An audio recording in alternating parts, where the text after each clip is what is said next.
The Dallas Cowboys are heading into one of the most important off-seasons in recent memory, and everything feels connected. Roster decisions, cap management, coaching changes, and long-term identity are all colliding at once. And that's why the conversation around George Pickens has become so fascinating. This isn't just about a wide receiver contract. It's about how Dallas wants to build, how patient they're willing to be, and whether they're ready to think creatively instead of emotionally. George Pickens is the biggest name the Cowboys have entering free agency, and that alone creates pressure. Elite receivers don't come cheap anymore, and Pickens is going to command a significant cap hit if Dallas lets this play out traditionally. The franchise tag is an obvious option, but tagging a receiver is no longer a neutral move. It locks up cap space, delays clarity, and sometimes creates tension with the player. That's why the idea of sign and trade has real merit here. It allows Dallas to control the asset while avoiding a long-term financial commitment they may not be fully comfortable with. If you step back and look at the league, there are several teams that believe they're one elite receiver away from legitimate Super Bowl contention. Those teams are usually aggressive, cap flexible, and willing to part with premium draft capital. Dallas Cowboys Wire floated the idea that Pickens' value could be roughly equivalent to a pick in the low 20s, and when you look at the market, that actually feels realistic. Receivers of his caliber rarely become available in their prime, especially without injury concerns. Buffalo stands out immediately. The Bills are in win-now mode, and Josh Allen has been carrying an offense that lacks consistent explosiveness outside of its core weapons. A receiver like Pickens could stretch the field, win one-on-one matchups, and take pressure off Allen in critical moments. Buffalo also has the draft capital to make it work without crippling their future, which is exactly the kind of trade Dallas should be looking for. San Francisco is another intriguing possibility. The 49ers have been creative with their cap, aggressive with their roster, and unafraid to make bold moves. Adding Pickens to an already dangerous offense could push them over the top. And while they don't draft high, their ability to maximize late picks makes a trade more palatable. From Dallas' perspective, getting multiple picks while avoiding a massive extension is a smart long-term play. The Chargers make sense for similar reasons. They have a quarterback who needs more reliable weapons, a front office that understands urgency, and enough flexibility to absorb a receiver contract. New England is a different case entirely, but equally interesting. They're rebuilding, they have cap space, and they need a true offensive centerpiece. A deal involving Pickens could accelerate their timeline, especially if they believe they've solved their quarterback situation. Indianapolis and Carolina are more speculative, but not impossible. Both teams need offensive identity, and sometimes that starts with a player who forces defenses to change how they line up. The wild card, of course, is Pittsburgh. The irony of Pickens potentially returning to the team that moved on from him isn't lost on anyone. But circumstances change. Coaches change. Philosophies change. And if Pittsburgh believes Pickens has matured, or that their new leadership can manage him differently, that door isn't completely closed. What makes this decision even more complex is what's happening on the coaching side of the ball, particularly on defense. The Cowboys are actively interviewing defensive coordinator candidates, and that process is unfolding in real time. Christian Parker coming in for an in-person interview is significant. It shows Dallas is serious about continuity and internal development, but also aware of the competition. The fact that Parker is scheduled to fly to Green Bay immediately after should raise alarms. If Dallas truly believes he's the right guy, they may need to act fast. Green Bay losing Jeff Hafley to Miami created a vacuum, and Parker is familiar with that organization. If the Cowboys hesitate, they could lose a candidate they clearly value. This is one of those moments where decisiveness matters. Waiting too long can cost you more than just a coach. It can cost you momentum. Meanwhile, other options are disappearing. Jeff Ulbrich is off the board, retained by Atlanta, and that tells you something important. Teams are prioritizing stability on defense, and quality coordinators aren't going to sit around waiting. That's why the name Sean McDermott deserves serious discussion. He may be known as a head coach, but at his core, he's a defensive architect. His track record speaks for itself. turnovers, discipline, consistency. Those are hallmarks of his defenses. If McDermott doesn't land another head coaching job, Dallas should absolutely explore the possibility. Pairing a ball-hawking defensive philosophy with elite talent like Micah Parsons could elevate this unit to another level.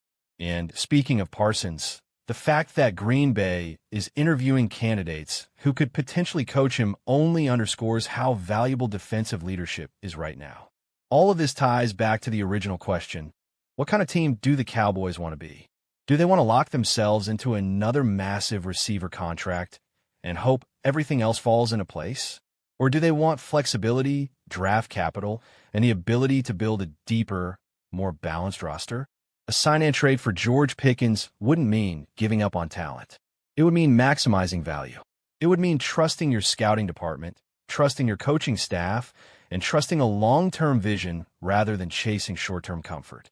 The Cowboys have an opportunity to be proactive instead of reactive, strategic instead of sentimental.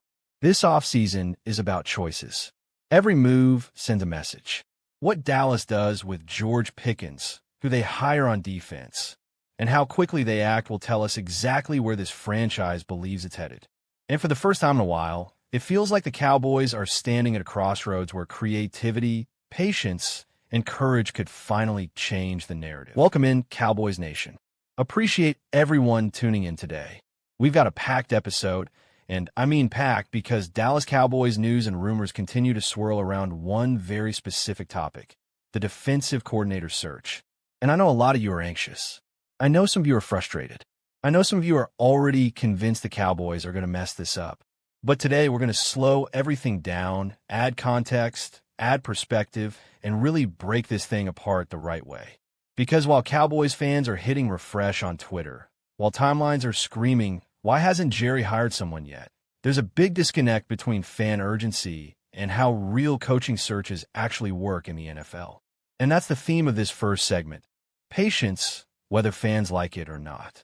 Right now, the Cowboys remain firmly in the mix for one of their primary defensive coordinator targets. That hasn't changed.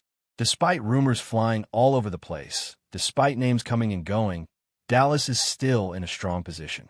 And this idea that the Cowboys are falling behind or missing out simply doesn't line up with how the league itself is operating at this moment. Let's start with the basic facts.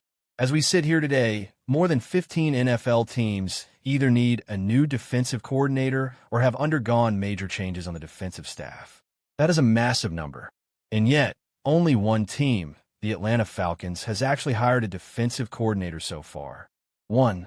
That's it. On top of that, only 5 teams total have even started formal defensive coordinator searches. So if you're sitting there asking, why haven't the Cowboys hired someone yet?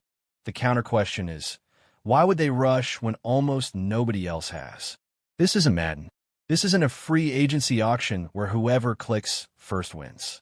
These are human beings with leverage, career goals, families, and multiple interviews happening simultaneously.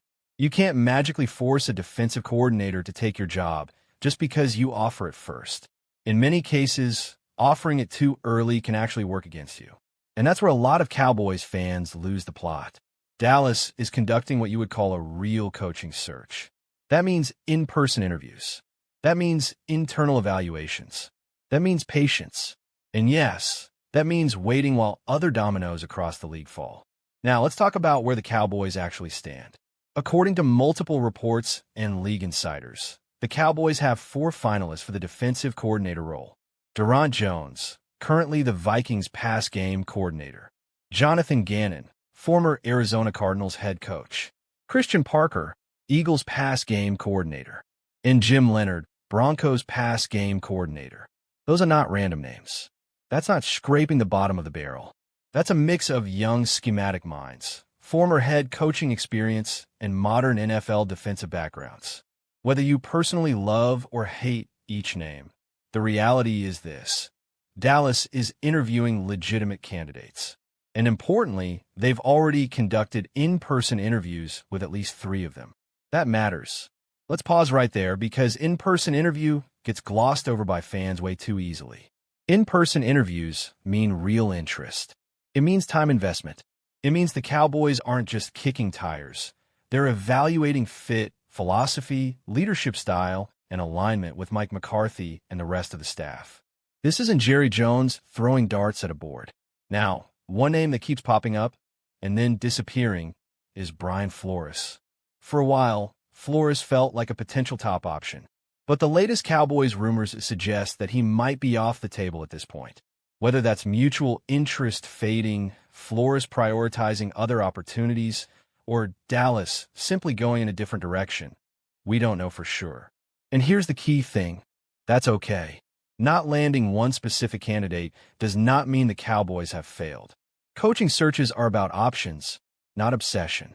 If your entire plan collapses because you didn't land one coach, then your plan wasn't very good to begin with. Dallas clearly has a board. They clearly have tiers. And they clearly are comfortable enough with their remaining candidates to continue this process instead of panicking. And that brings us back to the fan anxiety. Cowboys fans have some understandable concern, and I want to be clear about that. It's not irrational. This defense has been inconsistent. There are questions about scheme flexibility, red zone performance, and adjustments against elite offenses. Fans want answers. Fans want stability. Fans want improvement now. But urgency does not equal effectiveness. When fans say, we're losing targets to other teams, the reality is almost no one has hired anyone yet. There are bigger dominoes still waiting to fall. Head coaching staffs are still being finalized. Assistants are still under contract. Some coordinators are waiting to see if other opportunities open up. And if you rush now, you risk settling.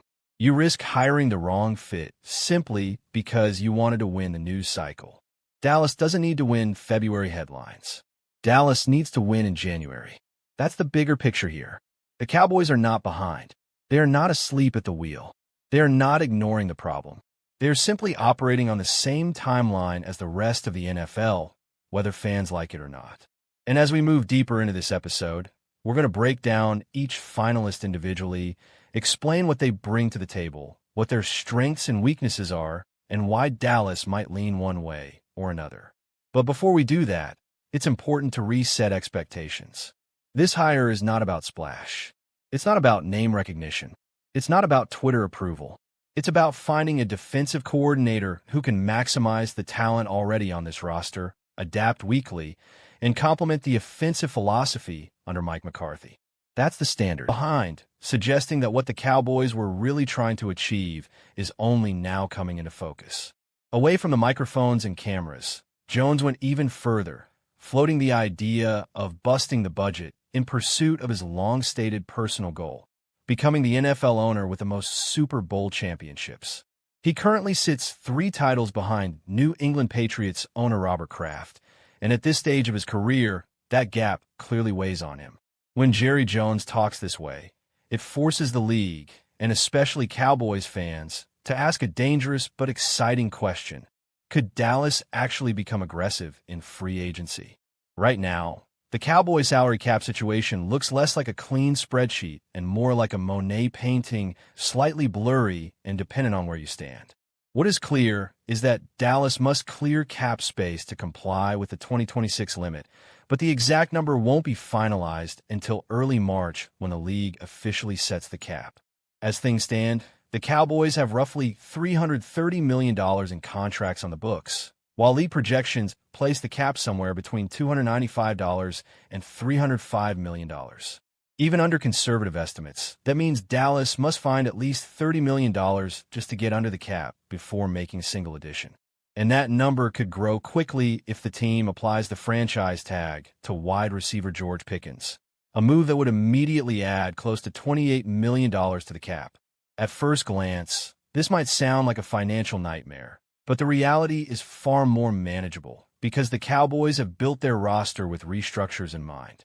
Dallas can generate upward of $100 million in cap space by restructuring contract for Dak Prescott, CeeDee Lamb, Tyler Smith, Osa Odigizwa, Darren Bland, and Jake Ferguson, simply by reducing base salaries to the league minimum and converting the rest into bonuses. However, not every restructure is created equal, and there are legitimate long-term consequences to consider. Fully restructuring Dak Prescott's deal, for example, would push nearly $8 million per year into future cap figures from 2027 through 2031, ballooning his cap hit to over $75 million in 2027 and more than $85 million in 2028. While that move would provide immediate relief, it would also mortgage the future, and the Cowboys must decide whether short-term flexibility is worth long-term strain. A partial restructure may be the wiser path, preserving flexibility without completely overloading future seasons. The situation with Darren Bland is even more delicate. Coming off his second foot surgery in as many years, Bland presents both upside and risk. His fully guaranteed money expires after this season, which gives the Cowboys a relatively clean exit option in 2027 if things go south. Restructuring his deal now would increase future cap commitments at a time when his durability is uncertain. For that reason, the smartest approach may be to keep Bland's contract untouched unless circumstances force the team's hand later in free agency, during the summer, or near the trade deadline. The good news is that other restructures carry far less risk. By reworking the contracts of CeeDee Lamb and Tyler Smith alone, Dallas can free up roughly $36 million in cap space, money that can immediately be put to use. If the Cowboys want to push even further, they can look toward extensions for defensive tackles Quinnen Williams and Kenny Clark, both of whom are under contract through 2027. Clark, in particular, is due an $11 million roster bonus by March 13th, creating urgency that could be leveraged into a cap-friendly extension. These types of moves highlight just how much flexibility the Cowboys actually have if they choose to use it. Among their 15 unrestricted free agents, 3 stand above the rest in importance: George Pickens, running back Javonte Williams, and defensive end Jadeveon Clowney.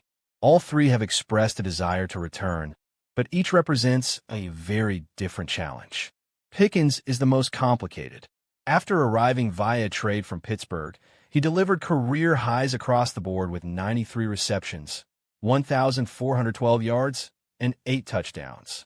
He is now positioned to demand top-of-the-market receiver money, potentially exceeding the $34 million per year deal CeeDee Lamb signed 2 years ago. That reality is why many around the league believe Dallas will apply the franchise tag, buying time, but also introducing the possibility of off-season tension. The Cowboys dealt with a training camp hold-in from Micah Parsons last year, and Pickens shares the same agency, athletes first, raising the possibility of a similar standoff.